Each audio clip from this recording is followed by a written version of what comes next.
Hay muertes que hacen temblar a todo el planeta y hay muertes que te obligan a detenerte y preguntar, ¿en serio? Bajo capas de roca y sedimento de millones de años, hay historias tan extrañas que desafían la imaginación. Una hoja que se convierte en arma, una charca que se transforma en trampa mortal, un calamar que se vuelve una lanza clavada en la garganta de su presa. La naturaleza no necesita meteoritos ni volcanes para acabar con una vida. A veces, solo requiere el momento exacto y una ironía perfecta.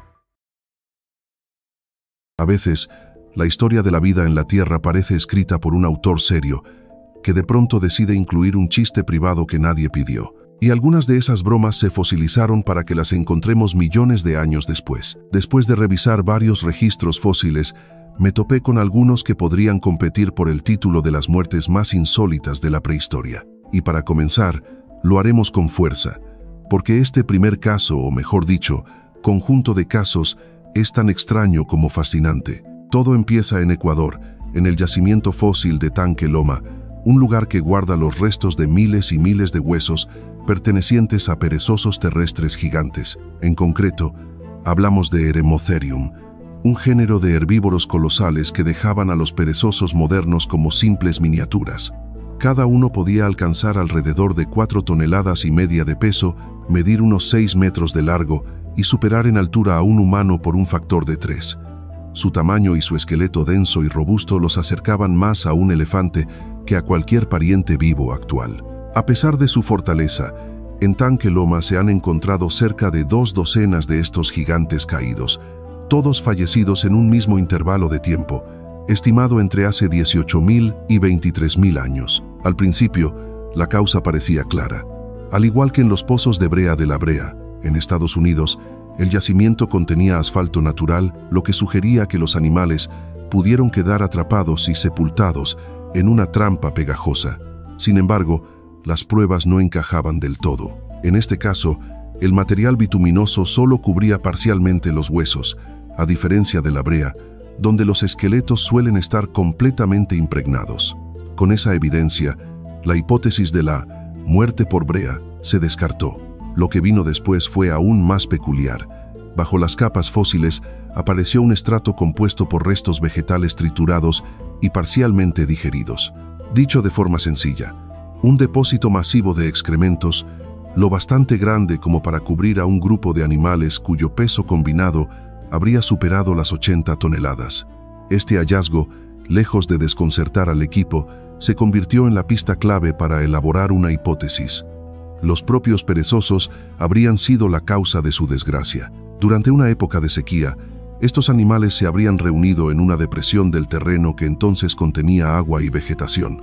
Allí se alimentaban y, naturalmente, defecaban. Con el tiempo, las heces se acumularon hasta convertir la charca en un foco de bacterias, parásitos y otros patógenos. Al beber de ese mismo sitio contaminado, habrían contraído enfermedades graves que terminaron por aniquilar a gran parte del grupo. Aunque suena extraño, esta idea se apoya en un caso documentado en la década de 1970 en Tanzania, cuando una manada de aproximadamente 140 hipopótamos buscó refugio en una pequeña laguna durante una sequía. En pocas semanas, la acumulación de desechos volvió el agua tóxica y provocó la muerte de más de 100 ejemplares por infecciones o envenenamiento. El análisis del suelo en Tanque Loma indica que un escenario similar pudo ocurrir allí.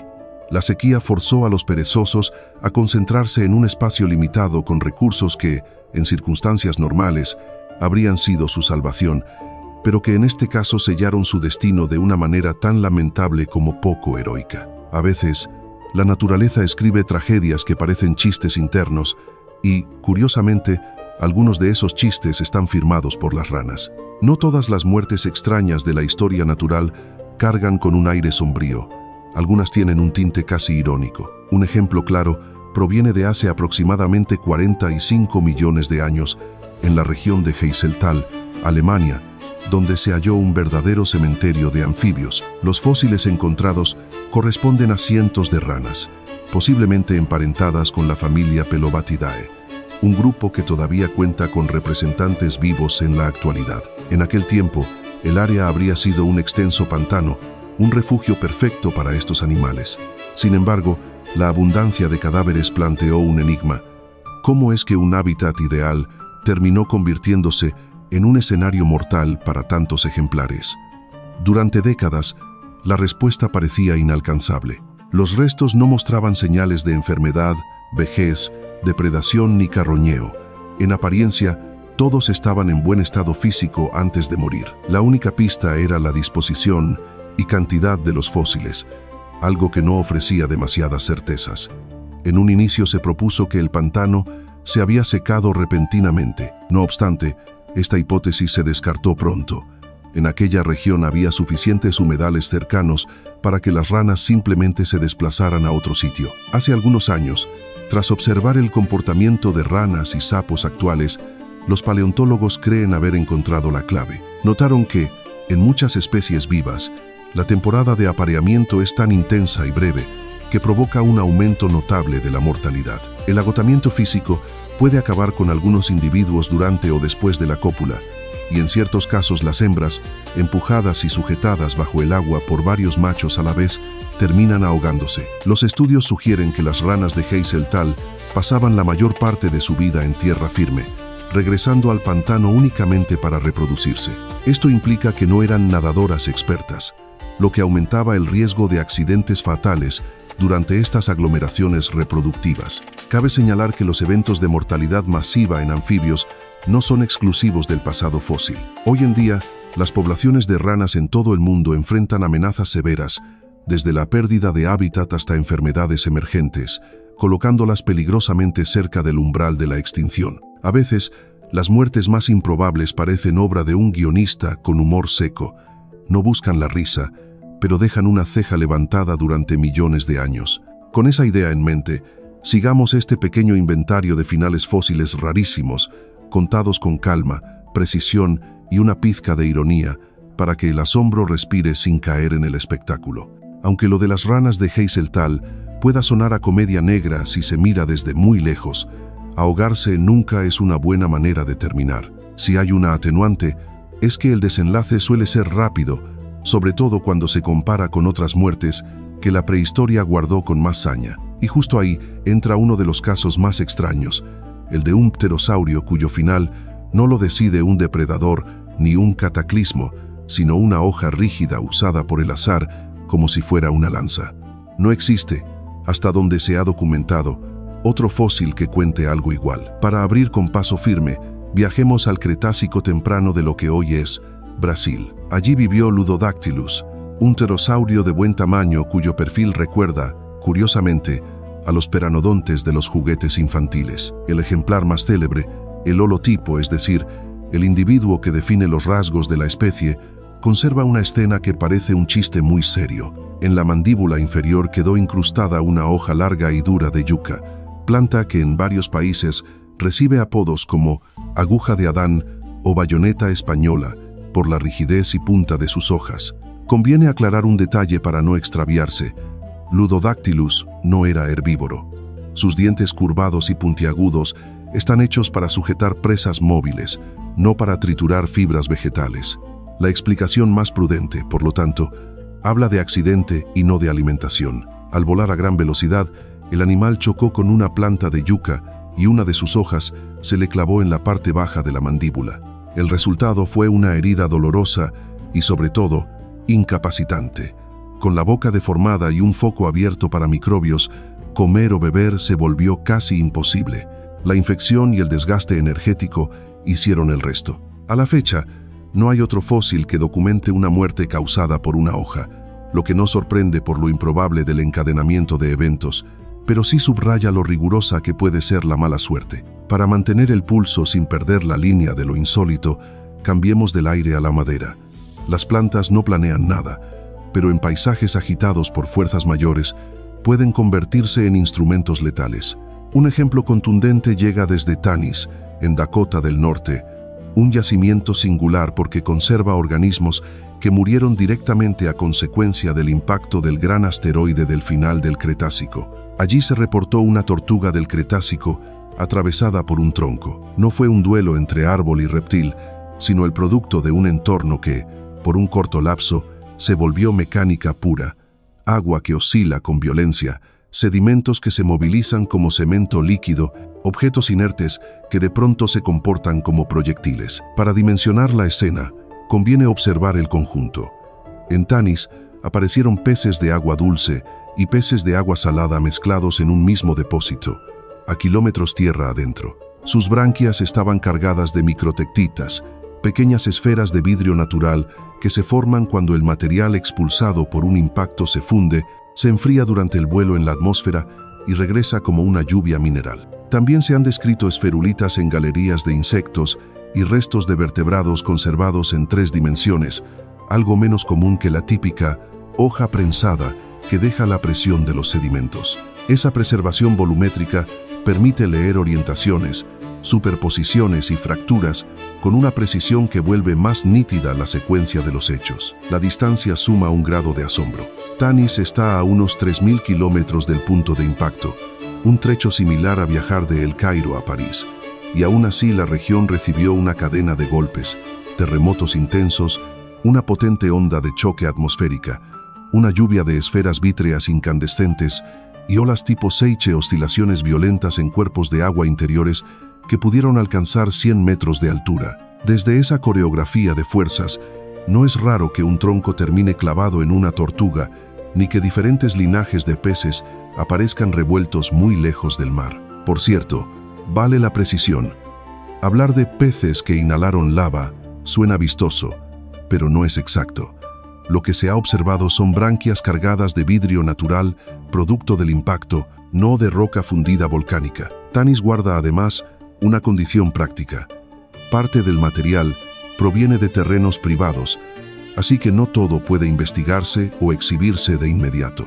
Es razonable pensar que aún quedan piezas por describir y que el retrato se irá afinando con publicaciones futuras. Aún con esa cautela, el sitio ya cumple con algo raro en paleontología.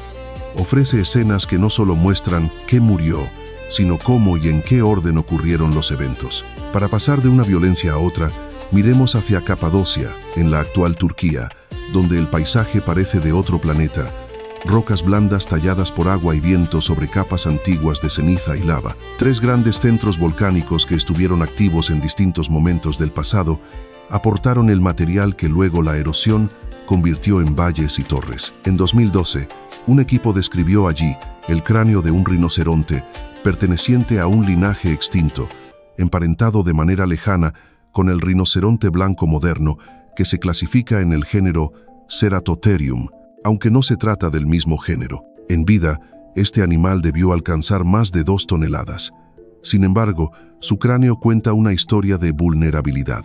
La superficie externa luce texturas ásperas y corrugadas, y el interior de los dientes aparece quebradizo y erosionado, huellas compatibles con temperaturas superiores a 400 grados Celsius. La explicación con más apoyo es directa. El rinoceronte quedó expuesto a un calor extremo asociado a coladas o a depósitos muy calientes y, poco después, fue alcanzado por un flujo piroclástico, una corriente de gas, ceniza y fragmentos de roca que desciende a gran velocidad, lo que desmembró su cuerpo. El cráneo quedó aislado y sorprendentemente bien preservado, mientras el resto se perdió en el torbellino. Es una escena dura, pero científicamente clara. La extraña relación entre rinocerontes y volcanes suma otra viñeta en el estado de Washington, al noroeste de Estados Unidos. Allí se encontró, hace aproximadamente un siglo, una cueva con la forma inequívoca de un rinoceronte invertido. No es casualidad, se trata de un molde natural. La historia más plausible relaciona la cavidad con un individuo de Diceratherium, un rinoceronte de 2 cuernos que vivió entre el Oligoceno tardío y el Mioceno. La secuencia probable se puede contar sin prisas. El animal estaba en un cuerpo de agua, quizá descansando en una orilla somera, cuando comenzó una erupción. Antes de que la lava tocara el borde, el calor radiante y los gases tóxicos fueron suficientes para matarlo. El cadáver, ya inerte, flotó hinchado con la espalda hacia abajo, una postura común en mamíferos grandes que mueren en el agua. Cuando la colada llegó al estanque, envolvió el cuerpo. El agua exterior enfrió la superficie de la lava con rapidez, formando un caparazón pétreo alrededor del animal. Con el tiempo los tejidos se descompusieron y el molde quedó vacío. Millones de años después, la erosión abrió la cavidad y reveló el negativo perfecto de aquel rinoceronte. Es un final extraño, pero totalmente coherente con los procesos físicos involucrados. De hojas afiladas a troncos proyectados, de olas interiores a avalanchas de ceniza, el hilo común no es la espectacularidad, sino la conjunción de contexto biológico y fuerzas físicas. Ludodactylus dominaba el aire hasta que la geometría de una hoja le cerró la boca en el peor sentido. La tortuga vivía en un sistema acuático que, por unas horas, se volvió un engranaje brutal. El rinoceronte de Capadocia sobrevivía en llanuras volcánicas hasta que el calor excedió con holgura los límites de cualquier tejido vivo. El molde de Washington necesitó una sincronía precisa de agua y lava. La paleontología no entrega moralejas, pero sí mapas, muestra mecanismos, no solo finales. Para conservar el tono claro sin renunciar a la precisión, vale traducir algunos términos. Un flujo piroclástico no es una nube misteriosa, sino una mezcla densa de gas caliente y partículas finas que desciende a gran velocidad. Una ola tipo Seiche no es un capricho poético, sino una oscilación establecida en lagos y ríos por sacudidas sísmicas o cambios bruscos de presión atmosférica. Su frente puede comportarse como un tsunami interior. Las microtectitas no son lava respirada, sino gotas de vidrio formadas en el impacto y depositadas luego como lluvia mineral. Y cuando se habla de preservación en 3 dimensiones, se alude a cuerpos que no quedaron aplastados. Esa característica permite medir direcciones en fracturas y relaciones espaciales con un detalle imposible en fósiles prensados. Después de recorrer estas historias, queda una sensación doble. Por un lado, la rareza genuina, una hoja que se vuelve arma, un tronco que atraviesa un caparazón, una cavidad con la silueta perfecta de un mamífero gigantesco. Por otro, la serenidad de saber que todo encaja con lo que describen la física, la geología y la biología. No hace falta adornar ni forzar metáforas grandilocuentes. Con placas que se mueven, atmósfera que vibra, agua que oscila y organismos que habitan nichos, el catálogo de desenlaces posibles es más amplio de lo que sugiere la intuición. Volviendo al punto de partida, no todas las muertes extrañas son divertidas, ni deberían serlo. Pueden contarse, eso sí, con un pulso que permita respirar entre dato y dato. Ludodactylus y su hoja, la tortuga de Tanis y su tronco, el rinoceronte de Capadocia cocido por calor volcánico, el molde de Diceratherium forjado por agua y lava, piezas de un rompecabezas que no busca morbo, sino comprensión. Convertir las cifras en palabras ayuda a mantener el ritmo y recuerda que detrás de cada número hay procesos reales. Y si algo enseña este recorrido, es que la naturaleza no necesita exageraciones para resultar extraordinaria.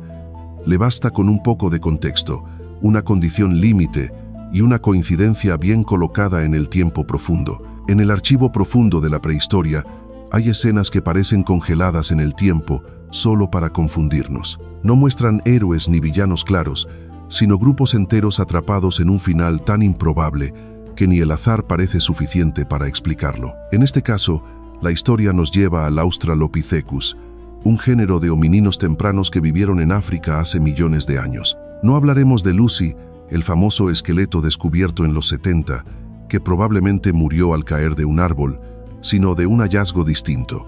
El conjunto fósil conocido como AL 333, apodado la primera familia. Este yacimiento se localiza en el Triángulo de Afar, Etiopía, y ha sido datado en aproximadamente 3.200.000 años de antigüedad. Contiene restos óseos y dentales de más de 17 individuos de Australopithecus, de edades variadas, que aparentemente formaban parte del mismo grupo social.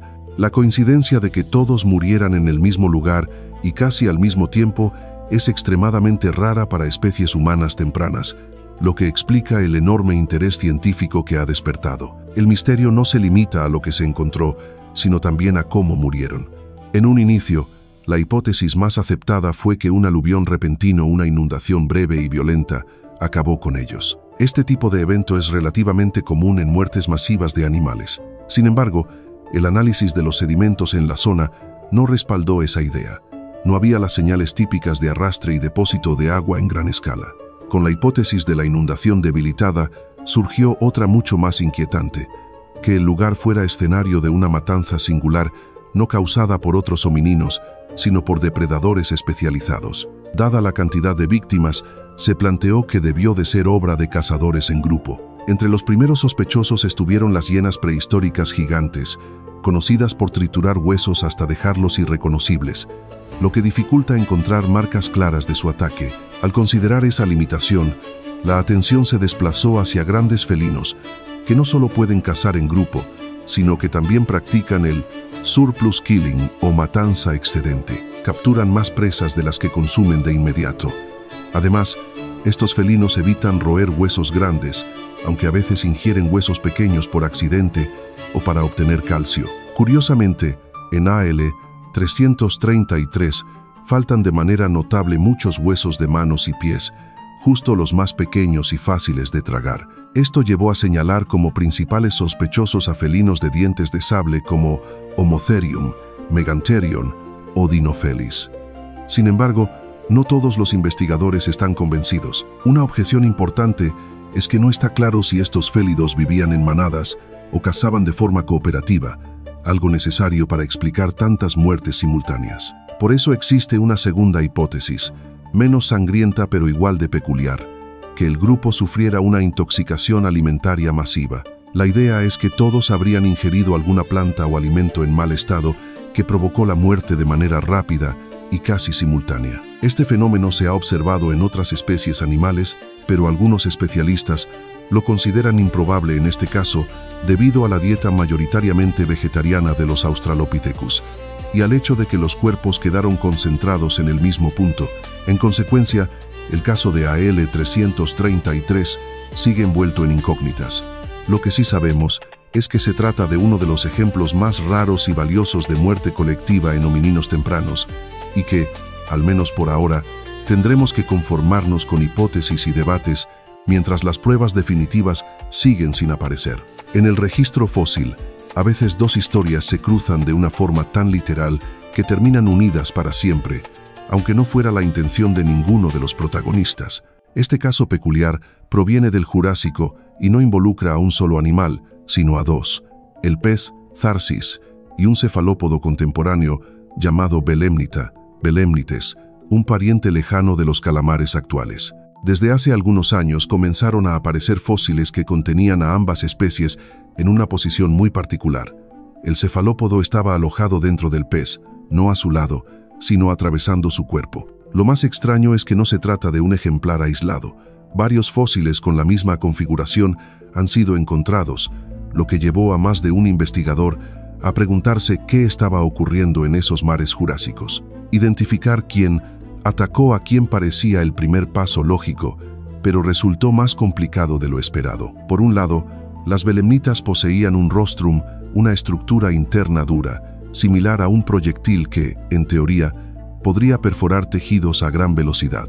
Sin embargo, no existe evidencia de que usaran esta parte para embestir presas, y mucho menos para enfrentarse a un pez del tamaño de Tharsis. Por otro lado, el propio Tharsis era más grande, pero su dieta era de microcarnívoro.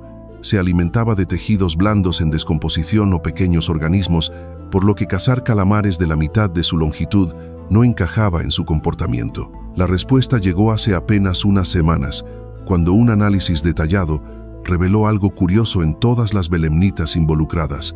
Sus restos mostraban colonias de bivalvos incrustados, un indicio de que ya estaban muertas antes del encuentro con los peces. Esto llevó a proponer una hipótesis distinta. Al morir, los cuerpos de las belemnitas comenzaron a flotar hacia la superficie debido a la acumulación de gases dentro de su concha interna. Una vez allí, se convirtieron en trampas engañosas para Tharsis. Estos peces tenían la costumbre de succionar objetos flotantes, y en circunstancias normales el tamaño o la forma de dichos objetos impedían cualquier daño grave.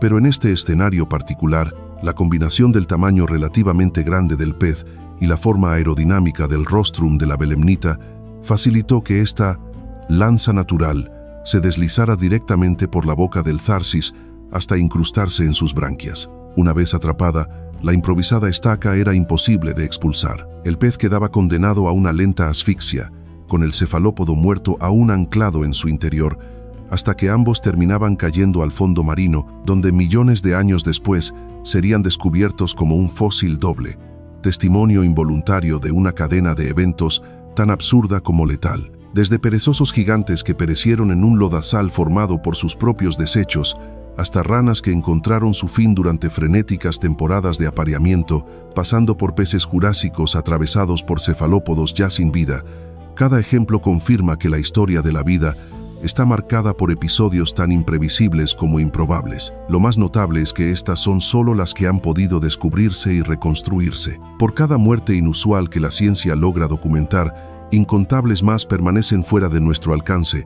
ya sea porque nunca se fosilizaron o porque continúan ocultas bajo capas de sedimento. Más que simples curiosidades, estos hallazgos son ventanas que revelan un pasado donde la casualidad, la catástrofe y la supervivencia se entrelazaban sin aviso. Incluso con todo el conocimiento y la tecnología actuales, las fuerzas naturales y la coincidencia siguen siendo recordatorios de que ninguna especie es invulnerable. Ya se trate de un perezoso de varias toneladas o de un reptil volador con una envergadura impresionante, la naturaleza y el azar siempre han encontrado maneras de imponer sus propias reglas. En última instancia, estos fósiles muestran que la vida, a lo largo de millones de años, ha sido un relato de adaptaciones, accidentes y finales inesperados, donde lo extraordinario y lo improbable han dejado huellas que aún podemos leer en la piedra.